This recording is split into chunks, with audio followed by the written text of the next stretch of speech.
আরে তুহিন, সৈয়দপুরে যে মেলা চলতেছে, তুই কয়টা টিকিট কাটছিস আজকে? আরে কাটছি তো কয়েকটা, তুই গেল টিকিট কাটছি 3-4টা। ও, তুই কয়টা কাটছিস? আমি তো মনে হয় দেখি রে কয়টা টিকিট কাটছি, একটা টিকিট কাটছি, দেখি ভাগ্যে কি লাগে। আমাদের ভাগ্যে আরো। এটা কি দেখতো? এটা ও তো- মা, এটা কি রে? এটা আমার দেখতো, পরে শোনা তো দেখি। আচ্ছা আচ্ছা, ঠিক আছে, আমি তোকে বসে বসে শোনাচ্ছি এটা কি। আচ্ছা আচ্ছা এখানে তো একটা লেখা আছে রে, তোকে আমি পড়ে শোনাই। আচ্ছা আচ্ছা, পরে শুনি। লটারির নামে চলছে জুয়া, বলছে না কেউ কথা, মোটর সাইকেল আর স্বর্ণের নেশায় মগ্ন সবার মাথা।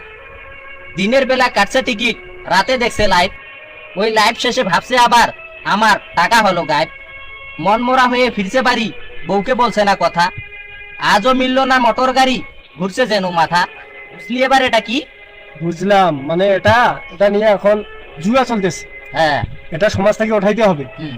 এই কাজ করা যাবে না, সমাজকে বুঝাইতে হবে। আর সবাইকে সাবধান করতে হবে যাতে আর টিকিট না কাটে। ঠিক বলছে, চল। চল।